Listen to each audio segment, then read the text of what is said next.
नमस्कार साथियों, प्रेम की बात में आप सभी का स्वागत है। सबसे पहले तो आप सभी को रामनवमी की बहुत बहुत बधाई। दोस्तों, आज संडे है और संडे स्पेशल में आप सभी के सामने एक बार फिर बात करने वाला हूँ वक्फ बिल के बारे में। आप सभी को पता है कि वक्फ बिल तो अब एक कानूनी रूप ले चुका है, क्योंकि राष्ट्रपति की जो सिग्नेचर की बात थी वो हो गई है और अब ये देश में एक कानून बन गया है। लेकिन वक्फ बिल पास होने के बाद और इसके कानून बन जाने के बाद जिस प्रकार से कांग्रेस सहित विपक्षी दलों ने एक रवैया अपनाया है और आप देख रहे हैं कि लगातार चाहे कांग्रेस के हों, AIMIM के असदुद्दीन ओवैसी हों, केजरीवाल की पार्टी हो, DMK हो, इस तरह से वन बाय वन आपको सुप्रीम कोर्ट का रुख करते हुए लोग नज़र आएंगे। कुछ लोग जा चुके हैं, कुछ लोग जाएंगे और अभी जो मुस्लिमों के रहनुमा अपने आप को बनते हैं, all India Muslim personal law board, इन लोगों की भी तैयारी है। अब सुप्रीम कोर्ट में जाने के बाद इस पे क्या होता है, वो जब जाएंगे, उस पर जब कार्रवाई होगी, सुनवाई होगी, तब उसकी चर्चा भी करेंगे।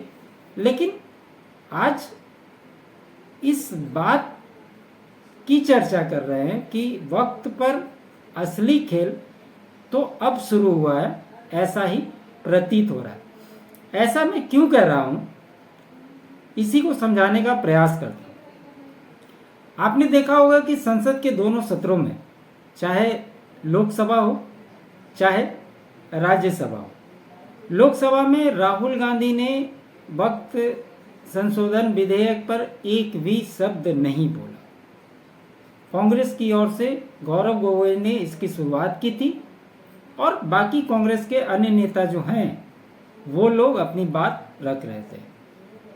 वैसे ही राज्यसभा में सोनिया गांधी तो थीं, लेकिन मल्लिकार्जुन खड़गे और कांग्रेस के अन्य सहयोगी जो नेता थे वही इस पे बात कर रहे थे।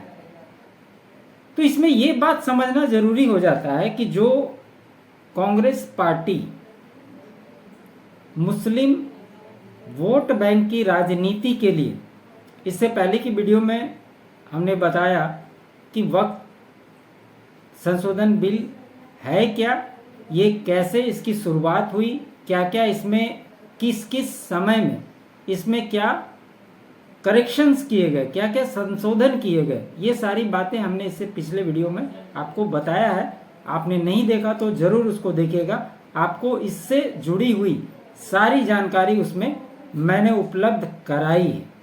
आज सिर्फ इस बात की चर्चा कर रहे हैं कि किन पार्टियों का क्या रुख है, और सबसे बड़ी बात यह है दोस्तों कि इससे ये बात भी कंफर्म हो जा रही है कि इस देश में कौन से दल, कौन से नेता किसके साथ खड़े हैं, यह भी स्पष्ट रूप से अब दिखाई देने लगा है। अब जिस प्रकार से अभी भी वोट बैंक की राजनीति के लिए ये सारे कदम उठाए जा रहे हैं, वैसे ही हिंदुओं को भी ये डिसाइड करना होगा कि उनके लिए क्या अच्छा है, उन्हें भी किसके साथ कब खड़ा होना चाहिए और किसे वोट करना चाहिए, ये अधिकार भी उन्हीं के पास है।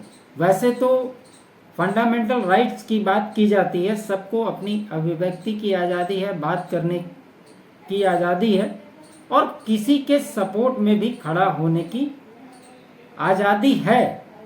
इससे कोई दिक्कत नहीं है कि आप किसके साथ खड़े हैं, लेकिन जब आप किसी के सपोर्ट में खड़े होते हैं तो आप पूर्ण रूप से उसका समर्थन कीजिए ना।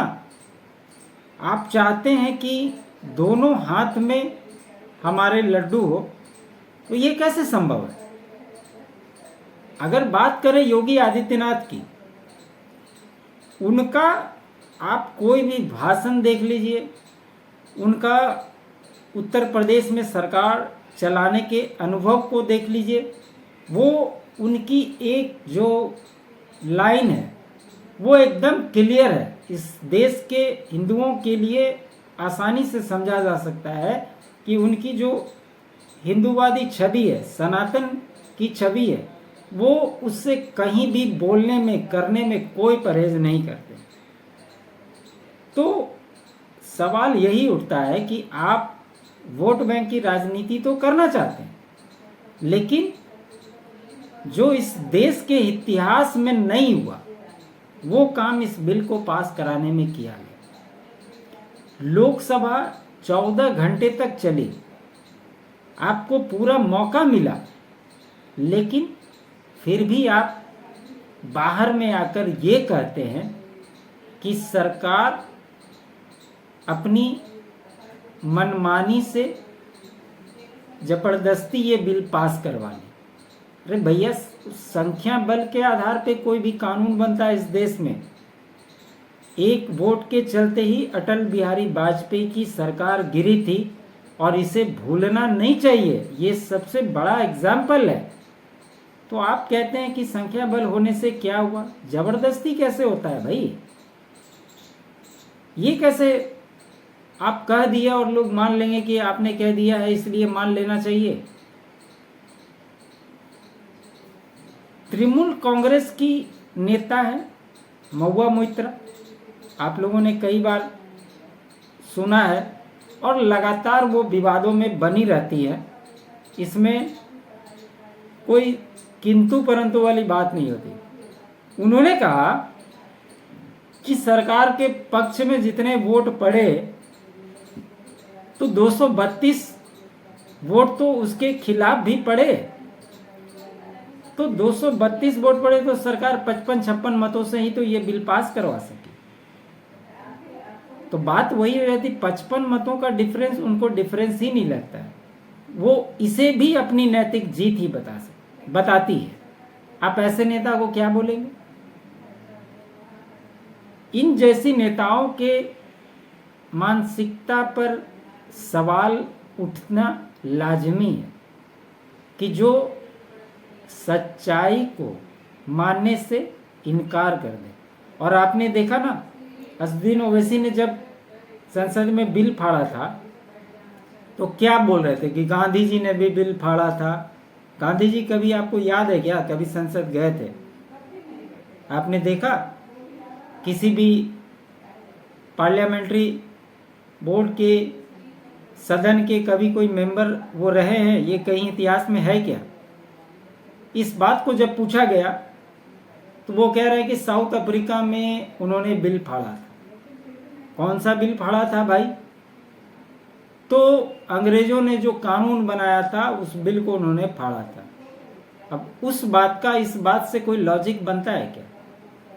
ठीक है, एक मिनट के लिए असदुद्दीन ओवैसी को आप मान लेते हैं कि वो अपने आप को मुस्लिम समाज का सबसे बड़ा अपने आप को फिगर मानते हैं, अपने आप को ये दिखाने की कोशिश करते हैं कि मेरे से बड़ा मुस्लिम का भला चाहने वाला इस देश में कोई दूसरा नेता नहीं है। ठीक है, वो उनकी पॉलिटिक्स है, वो अपनी पॉलिटिक्स को करते हैं, वो अपनी जगह पे ठीक है, उससे क्या लेना देना है। उसी प्रकार बाकी पार्टियां जिस प्रकार से लोकसभा और राज्यसभा में जब इस बिल को पास कराने में रहना चाहिए था, तो इस बिल में जिनको जिनको भी बोलना था, इस बिल के बारे में तो एक दो शब्द ही इन्होंने बोला संसद में, लेकिन बाकी कोई कहता है कि भाजपा अपना अध्यक्ष नहीं बना पाई, कोई कहता है राहुल गांधी को तो चाइना पे बात करना था।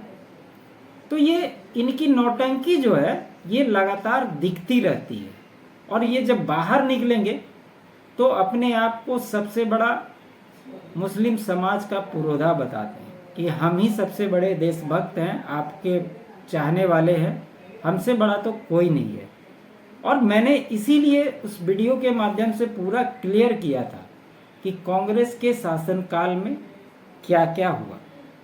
अब इसका जब पास हो गया बिल तो देश में कई जगह इसका विरोध प्रदर्शन करने की पुरजोर तैयारी की गई थी, और ये तैयारी अभी भी है कि जिस प्रकार से सीए आने के बाद शाहीन बाग बनाया गया था, ऐसी ही मंशा अभी भी विपक्ष ने पाल रखा है।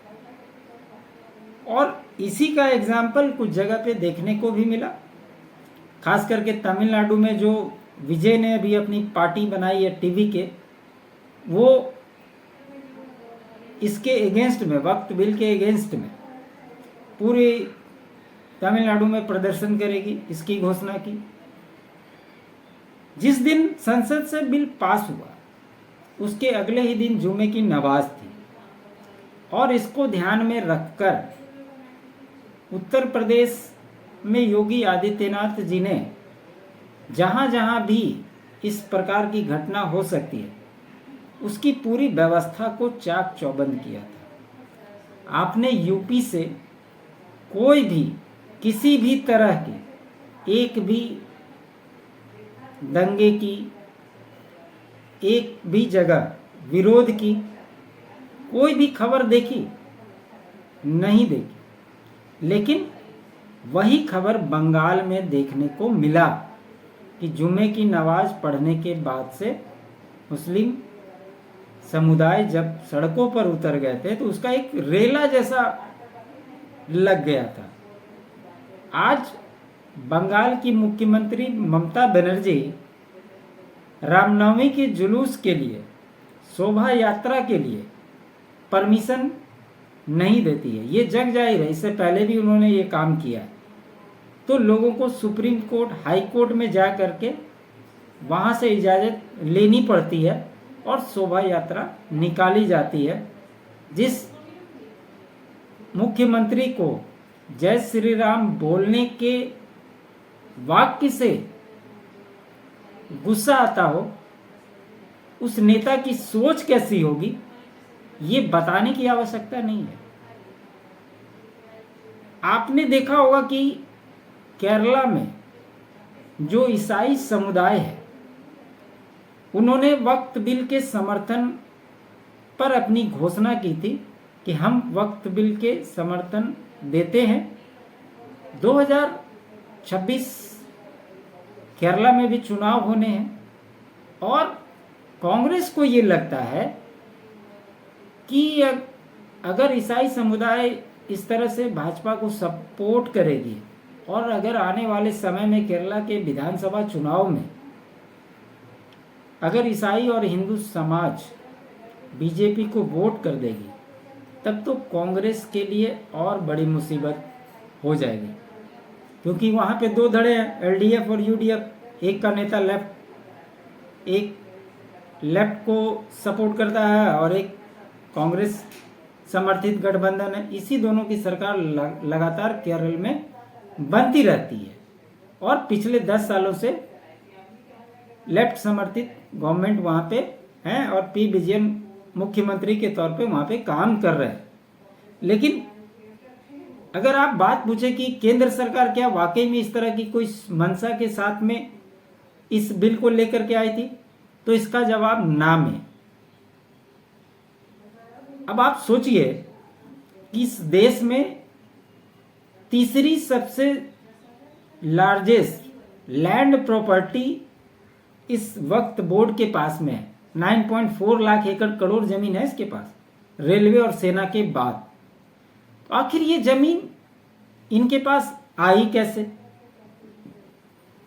इस पे किस तरह के काम हो रहे हैं और जो गरीब मुसलमान परिवार हैं उनको इससे क्या मदद मिल रही है, कैसे ये बोर्ड काम कर रहा था? बेसिकली इसी चीज को जानने के लिए ये बिल लाया गया था।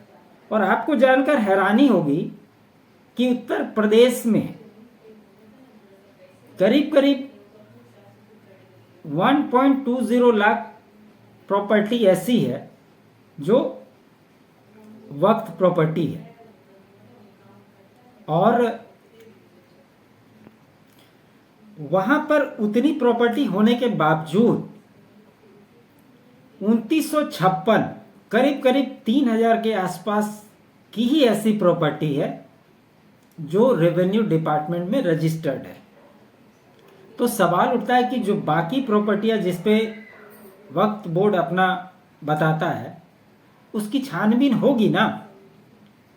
वो प्रॉपर्टी उसकी है तो कैसे है, जहां इससे पहले वो जिस पे उंगली रख देता था वो प्रॉपर्टी उसकी हो जाती थी, उसी जगह पे आज उसको साबित करना पड़ेगा सरकार को कि आपने ये प्रॉपर्टी लिए तो इसका कागज कहाँ है, और वो कागज दिखाना पड़ेगा। अगर वो दिखाने में असमर्थ होती है तो सरकार उस पर कार्रवाई करेगी। इसलिए इन लोगों को दिक्कत है। और इसका जीता जागता एग्जाम्पल 2013 लोकसभा चुनाव के ठीक पहले 5 मार्च को 2014 में जो कांग्रेस ने दिल्ली की 123 प्राइम प्रॉपर्टी को ट्रांसफर कर दिया था वक्फ बोर्ड को, वो क्या सोचकर किया था? वो फ्री की प्रॉपर्टी थी, कांग्रेस के बपौती थी, वो इस देश की प्रॉपर्टी थी। कैसे आखिर उसने ट्रांसफर कर दिया? इस पे भी सवाल पूछने वाले लोग होने चाहिए, लेकिन इस पे भी लोग पूछने वाले दिखाई नहीं देते हैं।